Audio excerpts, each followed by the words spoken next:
যখন আমরা টালার ট্যাঙ্কের কথা বলছি সেখানেও কিন্তু রানী রাসমণির একটা বিশাল কন্ট্রিবিউশন রয়েছে। তাছাড়াও বিদ্যাসাগরকে সেই সময়ে তিনি কিন্তু অন্যতম নারী যিনি সহায়তা করেছিলেন। কারণ সেই সময় বিদ্যাসাগরের বিধবা বিবাহ নিয়ে কিন্তু প্রচুর হুম। আন্দোলন চলছে। তিনি কিন্তু সাপোর্ট করেছিলেন।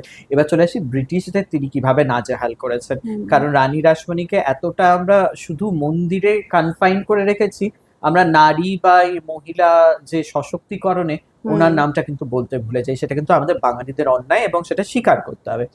আ গল্পটা হচ্ছে এরকম যে ব্রিটিশরা একটা সময় গঙ্গা দিয়ে বড়, বড় জাহাজ নিয়ে আসতো বিজনেস করার জন্য। এবার তার ফলে কি হতো গঙ্গার দুধারে যারা মানে যারা মাছ ধরতো জেলেরা, হুম। হুম। তাদের খুব অসুবিধা হতো। তাদের নৌকা ডুবে যাচ্ছে বা তাদের উপর নানা ধরনের অত্যাচার, এমনকি তাদের উপর কর চাপিয়ে দেওয়া হলো যে তারা মাছ ধরতে পারবে না। এবার রানী রাসমণি সেই সময়কার সম্পত্তি কিন্তু সুবিশাল। মানে কালীঘাটেও তার সম্পত্তি ছিল, যানবাজারেও তার সম্পত্তি ছিল, এমনকি বেলেঘাটা অঞ্চলেও তার সম্পত্তি ছিল। মানে বলা যেতে পারে কলকাতার অনেকটা অংশ জুড়ে এই মার বংশের কিন্তু সম্পত্তি হুম। বিশাল ছিল। রানী রাসমণি কি করলেন তার প্রজাদেরকে, কারণ প্রজারা আসলেন বললেন প্রার্থনা করে যে, কারণ সবাই তাকে মা বলে ডাকতেন, যে এরকম তাদের সমস্যা। রানী রাসমণি বললেন ঠিক আছে আমি কিছু একটা করছি। তিনি কি করলেন সেই সময় 10,000 টাকা দিয়ে গঙ্গার ধারের প্রায় মেটিয়া বুরুজ থেকে শুরু করে একটা বিশাল অংশ অব্দি, কারণ মেটিয়া বুরুজ থেকেই যেহেতু আমাদের এই কলকাতা অঞ্চলে গঙ্গাটা ঢুকছে, একটা বিশাল অংশ দুধারের জমি কিনে নিলেন ব্রিটিশ সরকারের থেকে। কিনে নিয়েই সঙ্গে সঙ্গে তিনি গঙ্গায় চেন লাগিয়ে দিলেন। এবার যেই ব্রিটিশের বজরা বা ওদের জাহাজগুলো ঢোকার চেষ্টা করছে কিছুতেই ঢুকতে পারছে না। এবার তারা তো পড়লেন বিপদে, তাকে নানাভাবে ভয় দেখানো, শাসানি, নানাভাবে তার ক্ষতি করার চেষ্টা করলো। রানী রাসমণি বললেন যদি তোমাদের কর চাপানোটা সত্যি মানে যুক্তিসঙ্গত হয়, তাহলে হুম। আমারও চেন দেওয়াটা যুক্তিসঙ্গত, কারণ তো আমার প্রপার্টি হয়ে গেছে এখন, আমি দুধারে চেন দেবো কি করবো সেটা আমার বিষয়। তখন ব্রিটিশ হুম। সরকার দেখলেন যে এর সাথে তো আমরা পেরে উঠবো না, তাই স্বাভাবিকভাবেই তারা করও উঠিয়ে নিলেন। পরবর্তীতে হুম। রানী রাসমণি সেখান থেকে তার চেনগুলো সরিয়ে নিলেন এবং এই ব্রিটিশরা আর কোনোদিনও এই যারা জেলে মানুষ যারা মাছ ধরে তাদেরকে আর কোনোদিনও ডিস্টার্ব করলো না। আরেকটা যেটা হলো, রানী রাসমণি পতি বিয়োগের পর আস্তে আস্তে তিনি শাক্ত ধর্মের প্রতি তার ইন্টারেস্ট বাড়লো এবং হুম। তিনি বাড়িতে দুর্গাপুজো কিন্তু শুরু করলেন ধুমধামে। যদিও অনেকে বলেন আগে থেকেই তাদের বাড়িতে দুর্গাপুজো হুম। হতো, কিন্তু আবার কিছু কিছু ক্ষেত্রে বলা হয় যে তিনি স্বামীর মৃত্যুর পর যেহেতু তারা রাম বা বৈষ্ণবের ধর্মের উপরই বেশি তাদের আস্থা ছিল, তিনি এই দুর্গাপুজোটা শুরু করলেন। দুর্গাপুজোর সময় যেটা হয় যে কলা বউ স্নান করানো, ভোরবেলা 4টের সময় কলা বউ নিয়ে যাওয়া হচ্ছে, সেই সময় তিনি কলা বউ নিয়ে যাওয়ার যে বিশাল প্রসেসে সেটা তারা নিয়ে যাচ্ছে। সেই সময় কি হলো বড়লাট সেই সময় শুয়ে আছেন, তার না ঘুমে ডিস্টার্ব হলো, তিনি প্রসেশন আটকে দিলেন। রানী রাসমণি দমার মহিলা তো নয়, সঙ্গে সঙ্গে তিনি কি করলেন কারণ জানতে চাইলেন এবং কি বিষয় হয়েছে সমস্ত কিছু জেনে নিয়ে আহ, এই মানে ওদের বক্তব্য ছিল যে ডিস্টার্ব হচ্ছে লোকজন আশেপাশের মানুষ সাউন্ডের জন্য। ঠিক আছে ডিস্টার্ব হচ্ছে তার জন্য যদি জরিমানা দিতে হয় আমি জরিমানাই দেবো। তিনি 50 টাকা, সেই সময় 50 টাকা মানে কিন্তু আজকের অনেক বিষয়, 50 টাকা জরিমানা দিলেন, প্রসেশন নিয়ে গেলেন। শুধু তাই নয়, বলা হয় যে প্রতিদিন ওই নির্দিষ্ট সময় ওই ঢাক ঢোল নিয়ে তিনি লাটের বাইরের সামনে গিয়ে প্রতিদিন ঢাক ঢোল বাজাতেন যাতে করে পুজোর কদিন ওনার ঘুমের একদম 12টা বেজে যায়। তো তারা তো মানে তিতি বিরক্ত এই মহিলাকে নিয়ে। তাছাড়াও তিনি এমন একজন নারী যিনি নিজে হাতে তলোয়ার ধরেছিলেন ব্রিটিশদের বিরুদ্ধে। বলা হয় যে তার বাড়িতে সেই সময় কোনো পুরুষ সদস্য ছিল না হুম। এবং নীলকর সাহেবরা একটা সময় আমরা জানি যে কি অত্যাচার করতো। এবার প্রজাদের উপর অত্যাচার হচ্ছে দেখে তিনি বেশ কিছু ব্রিটিশ সৈন্যকে ধরে বন্দি করেন। সেই দেখে ব্রিটিশ সৈন্যরা জানবাজার রাজবাড়ি আক্রমণ করে দেন এবং তিনি তখন সবাইকে প্রোটেক্ট করার জন্য একদম সামনে তলোয়ার নিয়ে দাঁড়িয়ে বলেন। আর ব্রিটিশরা না অবাক হয়ে যায় এটা দেখে, মানে তাদের কাছে তো এটা একটা শখ, কারণ এতদিন তারা দেখেছে যে মহিলারা চিরকাল পর্দার ভিতরে থাকছে বা অন্দরমহল থেকে কথা বলছে, কিন্তু এরকম একজন মহিলা একদম তরোয়াল নিয়ে সামনে চলে এসেছে এবং রণংদেহী মূর্তি, ওরাও আর কিছু করতে পারলো না, হকচকিয়ে গেছে। এবং হুম। তার মধ্যে সময় যেহেতু ব্যাপারটা সলভ হয়ে গেল আর জলটা গড়ালো না, কিন্তু এমন একজন মহিলা যিনি ব্রিটিশদের কিন্তু মানে হয়তো স্বাধীনতা সংগ্রামে তিনি ডিরেক্টলি অংশগ্রহণ করেননি, কিন্তু অনেকভাবে ব্রিটিশদের কিন্তু নাজেহাল করেছেন, এটা কিন্তু আমাদের স্বীকার করতেই হবে। আচ্ছা। আচ্ছা, এই যে হীরামান্ডি যে সিরিজটা হয়েছিল সেইখানে কিন্তু কিছুটা পোর্শনে দেখানো হয়েছে যে এই যে সমাজে যারা বাইজি রয়েছেন তাদের এই স্বাধীনতার একটা অনেকটা মানে অনেকটা ভূমিকা রয়েছে। এটা কি সত্যি? এটা কিন্তু অনেক অংশেই সত্যি। এখন অনেকেই এটা নিয়ে বলেন যে এটা অতিরঞ্জিত গল্প বা তাদেরকে গ্লোরিফাই করা হচ্ছে। কিন্তু এটা ঠিক আমাদেরকে মানতেই হবে, যেহেতু এগুলো নিষিদ্ধ পল্লী ছিল। কারণ হুম স্বাধীনতা সংগ্রামীদের কিন্তু একটা সেফ প্যাসেজ দরকার ছিল এবং তাদের একটা সেফ শেল্টার দরকার ছিল, যেখানে সাধারণ মানুষরা যাবে না। এবার ব্রিটিশদের খবরই কারা হতো? সাধারণত আমরাই তো তাদেরকে খবর হুম দিতাম। হুম হুম অতএব এমন অঞ্চলে তাদেরকে থাকতে হবে যেখানে সাধারণ মানুষ সচরাচর যেতে পারবে না বা যেতে সংকোচ বোধ করবে। তার ফলে তারা কিন্তু অনেক সময় অস্ত্র লুকিয়ে রাখা বা নিজেদের গয়না বা নিজেদের উপার্জন দিয়ে দেওয়া, এরকম বিভিন্ন কিছু করে কিন্তু তারা কিন্তু এই স্বাধীনতা সংগ্রামীদের সহায়তা করেছেন। এবং তার সাথে সাথে অনেক সময় কিন্তু তারা তাদের অনুষ্ঠানের মাধ্যমেও যে অর্থ উপার্জন করেছেন সেটাও কিন্তু দিয়েছেন। এর একটা উদাহরণ হচ্ছে গওহর জান। আমরা গওহর জানের কথা বললে আমাদের মনে রাখতে হবে যে তিনি প্রথম রেকর্ড আর্টিস্ট যিনি প্রথম ইংলিশে নাম উচ্চারণ করতেন, বলতেন মাই নেম ইজ জান গওহর জান। এই ইংলিশে বলে তিনি শুরু করতেন, তার ফলে ব্রিটিশদের কাছে তিনি খুব প্রিয় ছিলেন এবং তার গান এত মধুর ছিল, বলা হয় যে দেশ বিদেশে তার খ্যাতি ছড়িয়ে গেছিল। সেই সময় স্বরাজ আন্দোলনের জন্য ফান্ডের দরকার, কোথা থেকে পয়সা আসবে? তো সেই সময় গওহর জানের কাছে বলা হয় যে একটি অনুষ্ঠান তারা আয়োজন করছেন, কারণ সেই সময় কিন্তু এরকম প্রচুর কালচারাল প্রোগ্রামসও আয়োজন করা হতো যেখান থেকে ফান্ড ওঠানো হতো। হুম তো হুম গওহর জানকে বলা হয় আসার জন্য এবং গান গাওয়ার জন্য। গওহর জান একটাই শর্ত রাখেন যে আমি গাইবো তখনই যখন গান্ধীজি আসবেন আমার সামনে, আমি গান্ধীজির সামনে গান গাইবো। গান্ধীজি রাজিও হন। যদিও কোনো কারণে অসুস্থতা বা যে কোনো কারণে তিনি আসতে পারেননি, কিন্তু গওহর জান কিন্তু গান গেয়েছিলেন এবং সেই গানের মানে সেই শো থেকে যে টাকা উপার্জন হয় পুরোটাই কিন্তু তিনি এই স্বরাজ আন্দোলনের জন্য কিন্তু দিয়েছিলেন। তাই এটা বলাটা কখনোই অন্যায় হবে না যে এনারা কিন্তু বহুভাবে স্বাধীনতার আন্দোলনে সহায়তা করেছেন। এর সাথে আরেকটা জিনিস আমি জুড়ে রাখি, বহু অভিনেত্রী সেই সময় যারা স্টেজ অভিনেত্রী ছিল, গিরিশ ঘোষের সাথে যারা কাজ করেছেন বা আরো যারা বিভিন্ন অভিনেত্রী ছিলেন, সেই সময় তো সাধারণত খুব ভালো ঘরের নারীদেরকে স্টেজে বা অ্যাক্টিং করতে দেওয়া হতো না। যারা সাধারণত এই পতিতাপল্লীতেই থাকতেন তারাই এই অভিনয়গুলো করতেন সাধারণত। এবার এনারা কিন্তু বহুভাবে স্বাধীনতা সংগ্রামকে অনেকভাবে সহায়তা করেছেন তাদের চরিত্রগুলো অভিনয়ের মাধ্যমে। বহু এরম অভিনেত্রী রয়েছে যারা কিন্তু অভিনয় করতে গিয়ে জেলেও কিন্তু যেতে হয়েছে তাদেরকে। তাদের নাটক রীতিমতো ব্যান করে দেওয়া হয়েছে। এমনও রয়েছেন যারা কিন্তু গ্রামে গঞ্জে গিয়ে মানে ফ্রি অফ কস্ট শো করে দিয়ে এসেছেন, শুধুমাত্র মানুষকে এনকারেজ করার জন্য। তাই এখানে কিন্তু বলাটা একদমই ভুল হবে না যে নারীরা কিন্তু সমস্ত ধরনের পেশা বা সমস্ত জীবিকা থেকে এখানে এসেছে এবং তারা কিন্তু পুরোটা সমর্থন করেছেন বলেই কিন্তু আমরা আজকে এই স্বাধীনতার মুখ দেখতে পাচ্ছি। এমন একজন স্বাধীনতা সংগ্রামী ছিলেন যিনি তার শেষ প্রাণ অবধি পতাকাকে মাটিতে পড়তে দেননি। তার সম্পর্কে একটু জানতে চাইবো।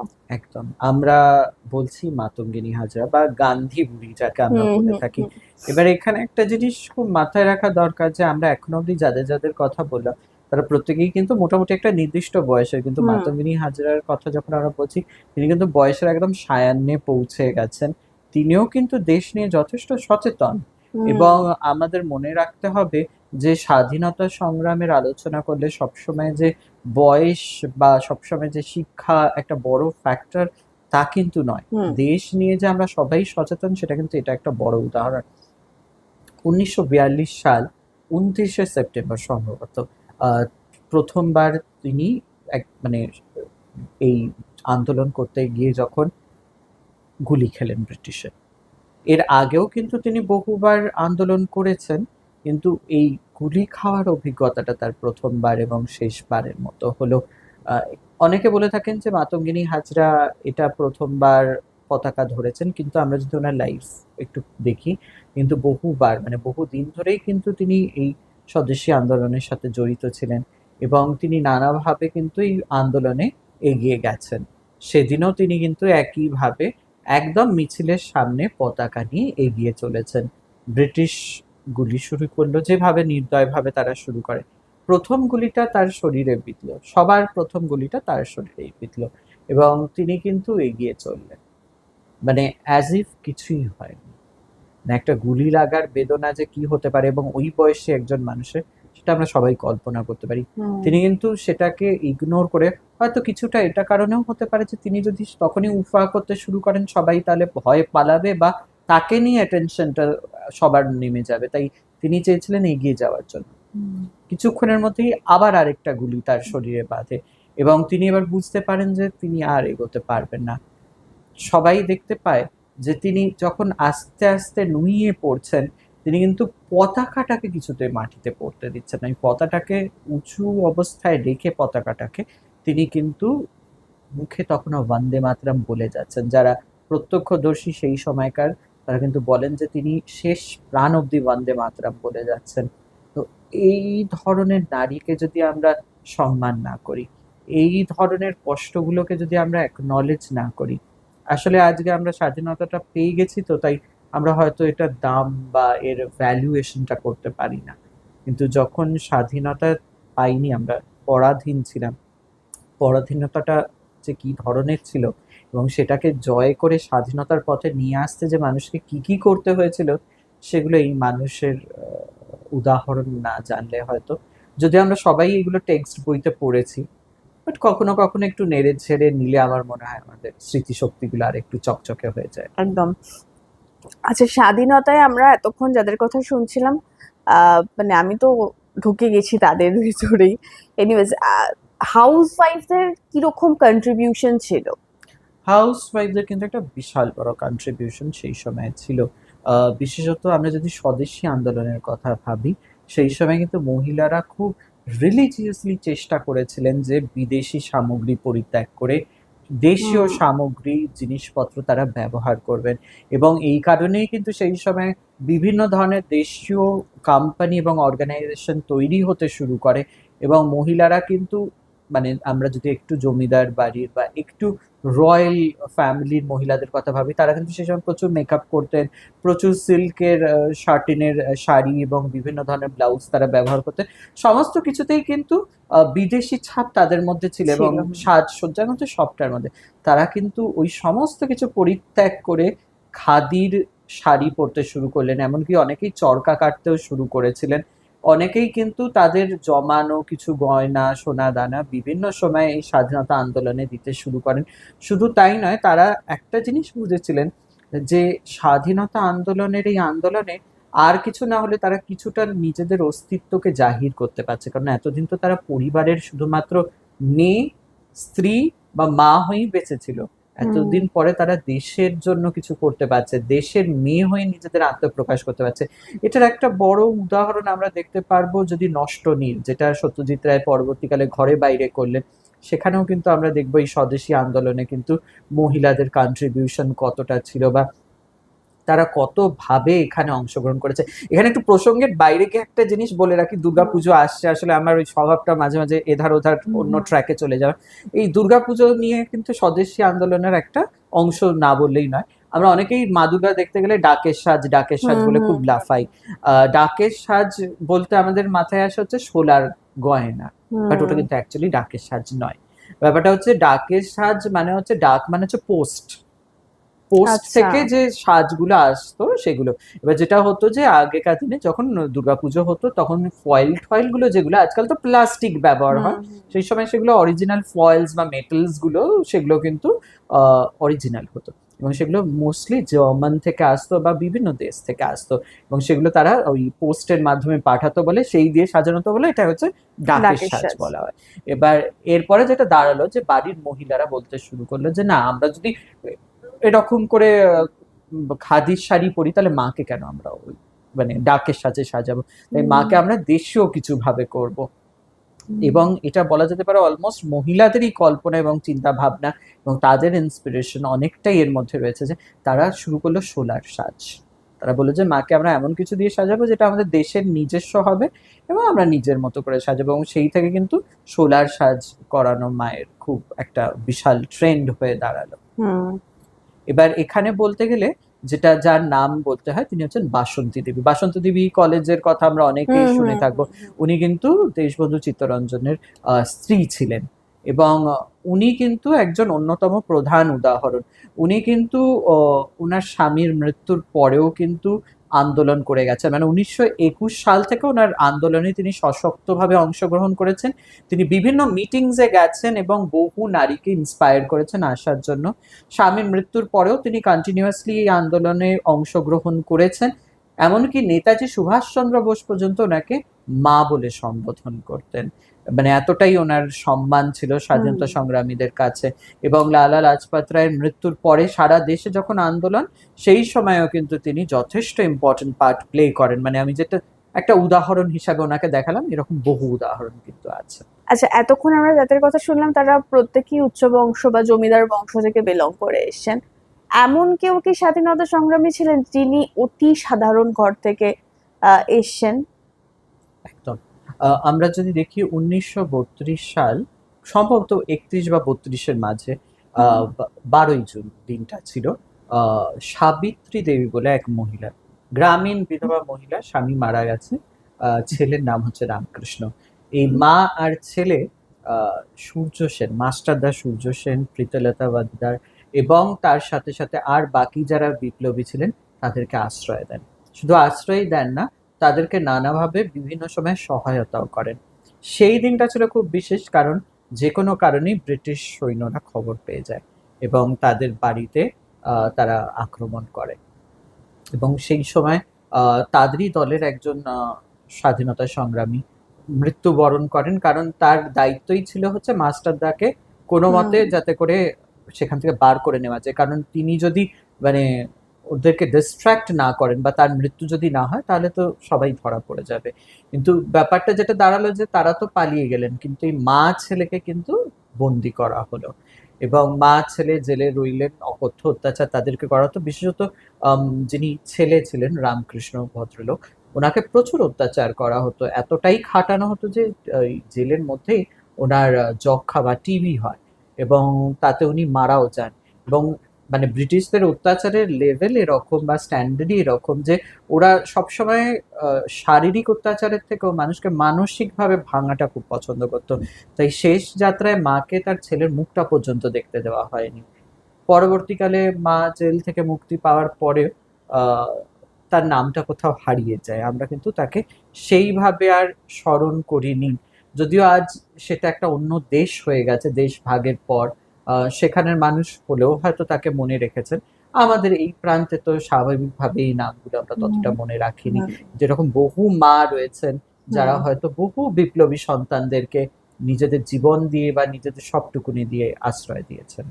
আচ্ছা, স্কুল স্টুডেন্ট যারা ছিলেন সেই টাইমে বা কিশোরী যারা ছিলেন, তারা কিভাবে অংশগ্রহণ করেছিল এই স্বাধীনতার সময়? প্রচন্ড অংশগ্রহণ ছিল। মানে আমরা এখানে যদি দেখি 14 বছর বয়সী দুটি মেয়ে, শান্তি ঘোষ এবং সুনীতি চৌধুরী, যদি খুব ভুল না করে থাকি নাম দুটি, এরা 1931 সালের 14ই ডিসেম্বর কুমিল্লার যিনি ম্যাজিস্ট্রেট, ওনাকে গুলি করে রীতিমতো হত্যা করেন। 14 বছর বয়সী দুটো মেয়ে, যে আমরা যদি এখন ভেবে দেখি এই বয়সে আমরা যারা সাধারণত টিনেজার নিজেদেরকে মনে করি, সেই সময় তারা কিন্তু রীতিমতো প্ল্যান ছকে, এরকম ভাবে নয় যে তারা একদম হঠাৎ করে চলে গিয়ে আবেশে, তারা প্ল্যান করে। এবং তাদের প্ল্যানটা কি ছিল যে তারা সাঁতার শেখে এবং সাঁতারের কম্পিটিশন হবে এইরকম একটা বলে আমন্ত্রণ জানাতে এবং অনুদান চাইতে তারা ম্যাজিস্ট্রেটের কাছে যায়।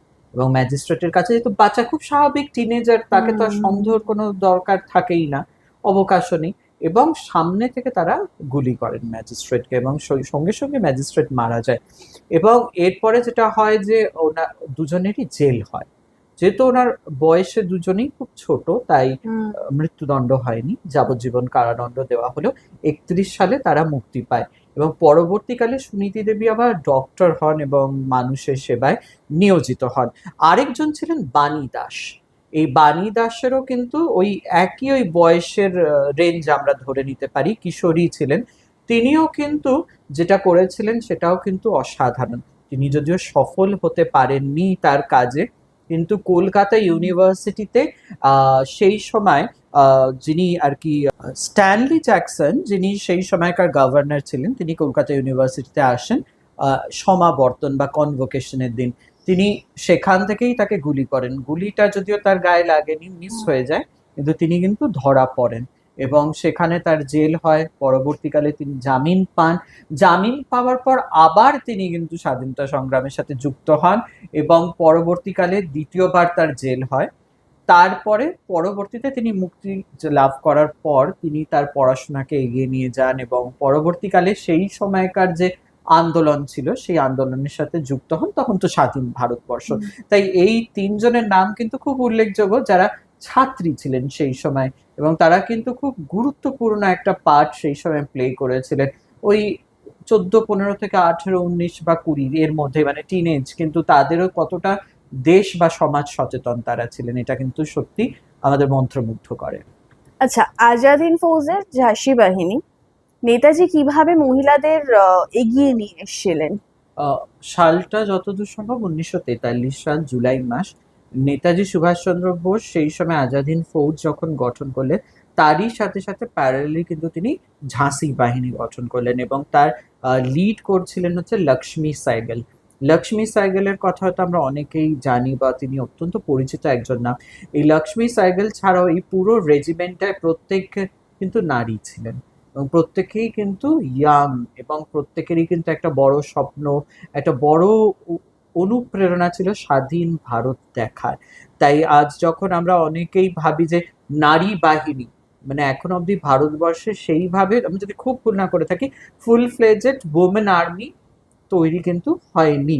কিছু কিছু আমরা এয়ারফোর্সে বা কিছু কিছু অংশ হয়তো আমরা বাহিনী দেখে থাকবো, পুলিশ ফোর্সে যদিও বা আছে, কিন্তু আর্মিতে কিন্তু নারী সেইভাবে কিন্তু এখন অবধি ফুল ফ্লেজেড আমরা পাইনি। কিন্তু নেতাজি সুভাষচন্দ্র বোস 1943 সালে নারীদের এই সম্মান এবং মর্যাদাটা দিয়েছিলেন এবং তারা কিন্তু খুব গুরুত্বপূর্ণ অংশ প্লে করেছিলেন স্বাধীনতা সংগ্রামে। এবং এনাদের মধ্যে বহু আছেন যারা পরবর্তীকালে জেল বরণ করেন, ব্রিটিশের অত্যাচারও তাদেরকে সহ্য করতে হয়, বা এমনও অনেকে আছেন যারা হয়তো এই নেতাজি সুভাষচন্দ্র বোসের আহ, সাথে যুক্ত ছিলেন বিভিন্ন স্বাধীনতা সংগ্রামের কাজে। পরবর্তীকালে তারা ধরা পড়ার পর ব্রিটিশরা তাদের থেকে নেতাজি সম্পর্কে জানতে চায়, তারা না বলায় তাদেরকে অকথ্য অত্যাচার করা হয়, কিন্তু তারা কিন্তু কোনোদিনও নেতাজির কথা কোনোদিনও মুখ খুলে বলেননি। মহিলারা যে কত ভাবে একটা স্বাধীনতা সংগ্রামকে সাপোর্ট করতে পারে সেটার কিন্তু উদাহরণ আমরা দিতে পারি কল্পনা দত্তকে। এবার যদি আমরা বলি, এটা বলতে গেলে একটা যেটা নাম আমাদের বারবার মাথায় রাখতে হবে সেটা হচ্ছে পাহাড়তলি ইউরোপিয়ান ক্লাব। এটা সাধারণত ছিল চট্টগ্রাম অঞ্চলেরই আশেপাশে, এবং এখানে যেটা হতো প্রচুর ব্রিটিশার্সরা আসতো এখানে বিভিন্ন সময়, তারা আমোদ প্রমোদ বিভিন্ন কাজকর্ম মিটিং এ থাকতো।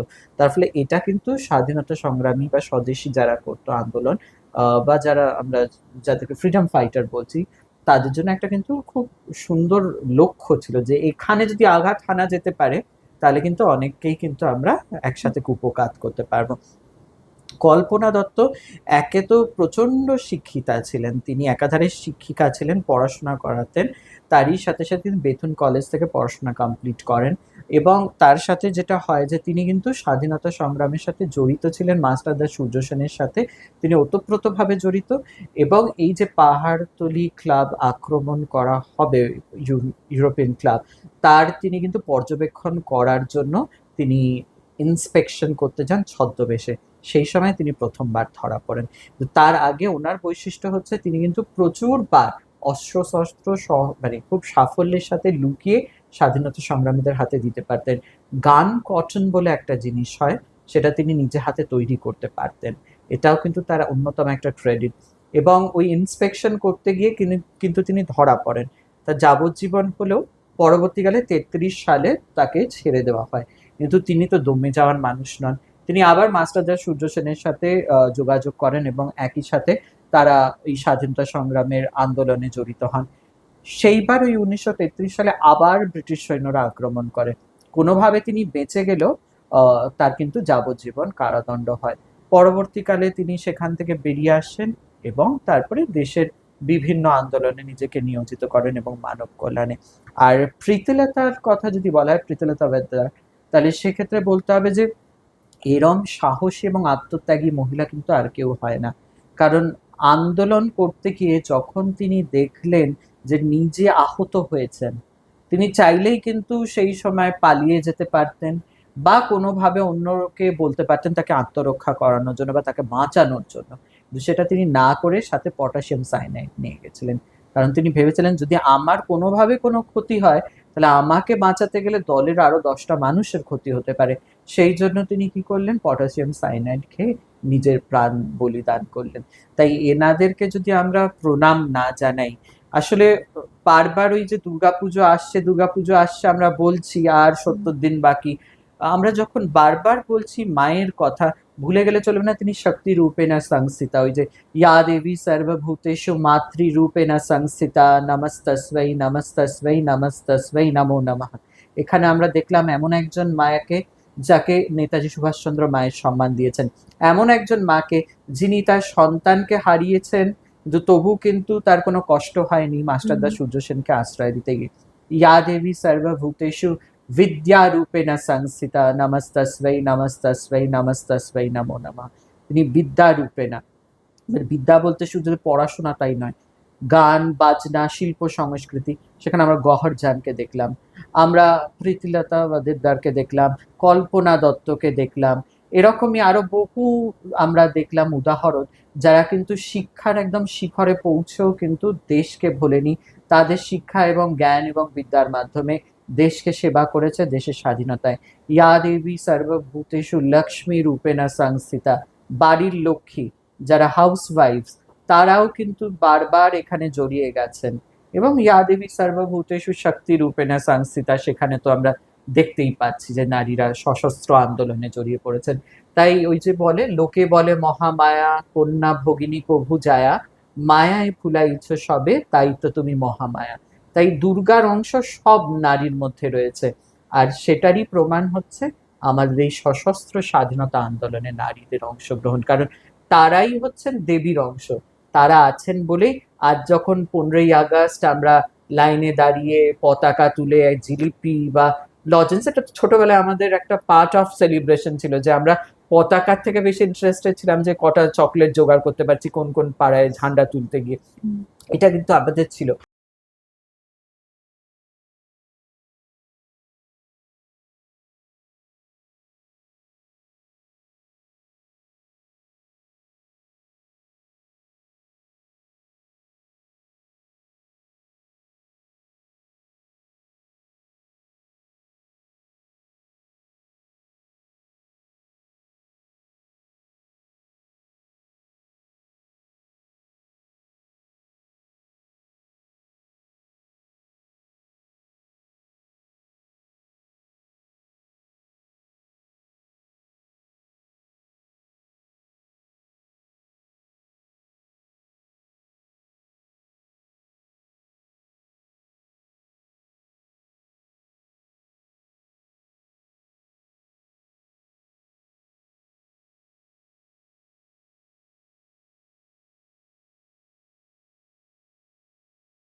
থ্যাংক ইউ ভেরি মাচ আমাকে ডাকার জন্য, দুর্বার সহ্য করার জন্য। এ মা, না না, আমরা চাই এই যে অজানা যে গল্পগুলো আমরা শুনতে পারি এই পডকাস্টে তোমার মাধ্যমে, আমার মনে হয় যে সবাই সব জানে, কিন্তু কিছু আননোন ফ্যাক্টস যেটা আমরা তুলে ধরার চেষ্টা করি, সেটা অফকোর্স তুমি না থাকলে সেটা ইনকমপ্লিট, সেটা হবে না।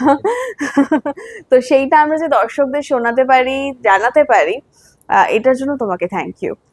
ঠিক আছে, আবারও আসতে হবে অন্য কোনো টপিক নিয়ে। ঠিক আছে, আমি চাইবো, আমি কেন দর্শক বন্ধুরাও চাইবেন ডেফিনেটলি। আশা করি আজকে শোটা, আজকে পডকাস্টে আপনাদের সবার খুব ভালো লেগেছে। এইভাবে সাপোর্ট করবেন চিনির সাথে চায়ের আড্ডাকে। ফেসবুকে যারা দেখছেন তাদেরকে অসংখ্য ধন্যবাদ, পাশে থাকবেন, দেখতে থাকবে চিনির সাথে চায়ের আড্ডার। ইউটিউবে যারা এখন দেখছেন কিন্তু সাবস্ক্রাইব করছেন না, প্লিজ সাবস্ক্রাইব করে দেবেন। থ্যাংক ইউ সো মাচ, ভালো থাকবেন, সুস্থ থাকবেন, চিনির সাথে চায়ের আড্ডা দেখতে থাকবেন।